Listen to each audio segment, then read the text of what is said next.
You're welcome back. Here is Samson's take. Non-functional, ineffective systems, real security threat.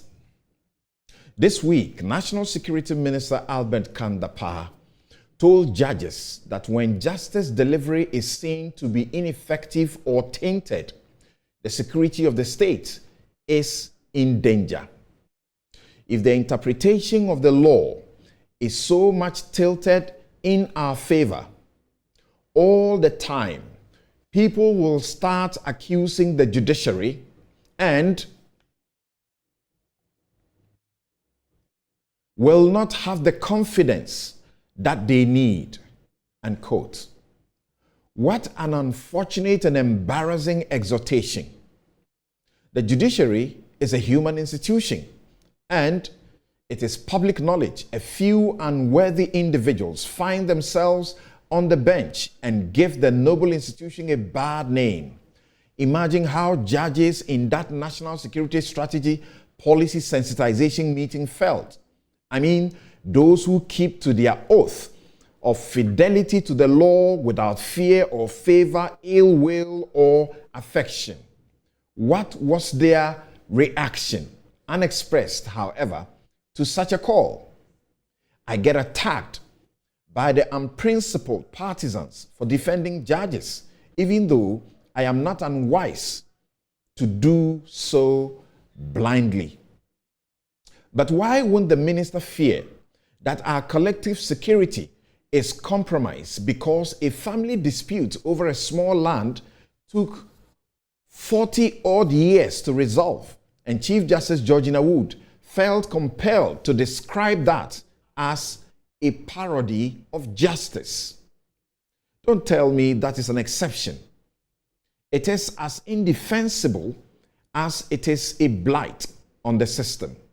Sometimes it is not exactly inaccurate, the statement that the law is logic and common sense. By our Constitution, justice emanates from the people and it is to be administered on their behalf by judges. But there have been judgments that did not only upset ordinary people for their obvious perverseness and poverty of reasoning underpinning them, but even those trained in the law got equally appalled at the manifest injustice and illogic in those decisions. They say bad news spreads and citizens are left with the perceptions the minister complains about to justify their resort to conduct that endangers our peace instead of recourse to the courts to ventilate their grievances. This week, Professor Stephen Kweku-Asare wrote criticizing the judgment declaring the Assin North seat vacant, and many share his view that the decision causing fights in Parliament is irrational. He said the case against the MP had nothing to do with him being a dual citizen because he is not. Fact. He argues that the MP who filed to renounce his Canadian citizenship a whole year before contesting the election had no power over when a certificate of renunciation would be issued to him. In fact, when the issue came up, the Electoral Commission assessed and took the firm view that he could contest, and he got lucky. His application was granted in November 2020.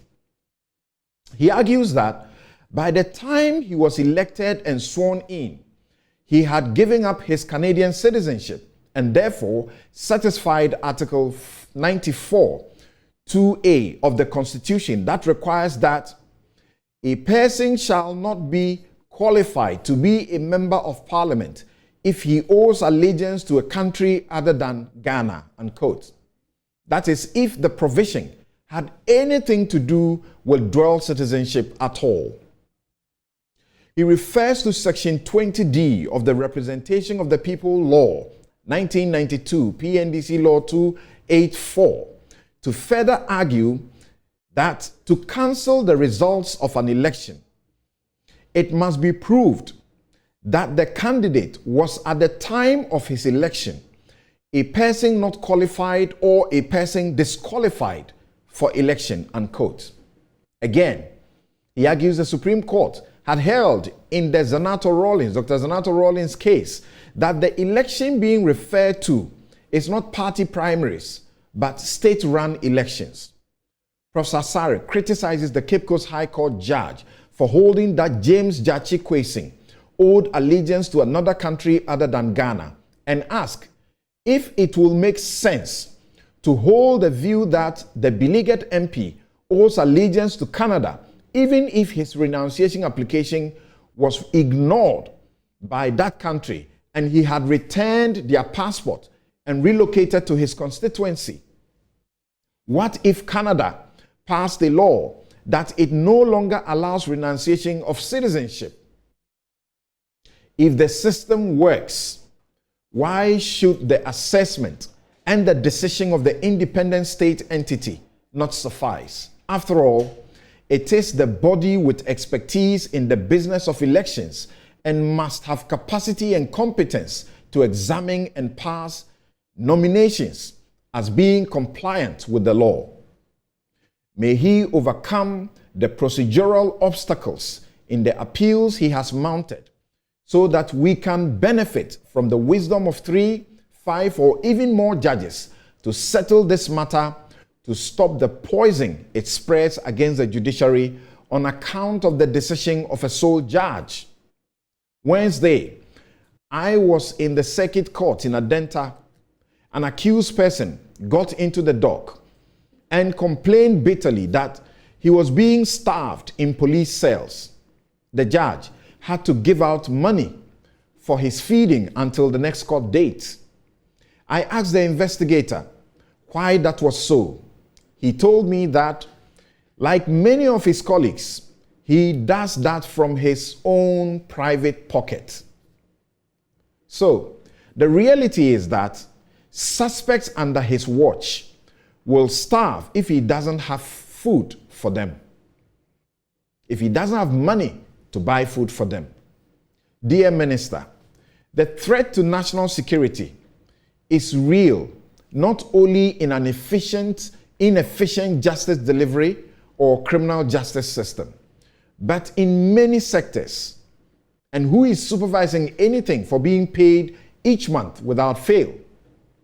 MPs who enjoy long periods of vacation can afford to absent themselves from work without permission for months and without any consequences, unless when we have a hung parliament and a political party's interest is adversely affected. The poorly paid civil servant who doesn't get free money for a V8, free fuel, or fat allowances for doing the job for which they are employed to do, or ex gratia, may get punished or sacked for staying out of work for a day or two without permission, even where there is genuine reason. If you are serious about fighting corruption, you should not find it okay appointing MPs to serve on boards. And for now, with the exception of MP ministers who must serve by virtue of statutory compliance, it is surprising why no MP refuses such an appointment. The President refuses to listen to the CDD on this clear conflict of interest situation. The Speaker has joined. Just how do these MPs oversight the institutions they serve as board members? In 1 Thessalonians 5 verses 22 is the summary of the law and most effective approach to fighting corruption. And it is this, quote, avoid every appearance of evil, unquote. Suffering citizens, breaking their backs to survive the harsh realities of the broke economy, and teeming jobless youth saw the president jet off to attend church in America a day after talking austerity and banning wasteful travels by state officials. and saddling them with a stealth e-levy on their already taxed income.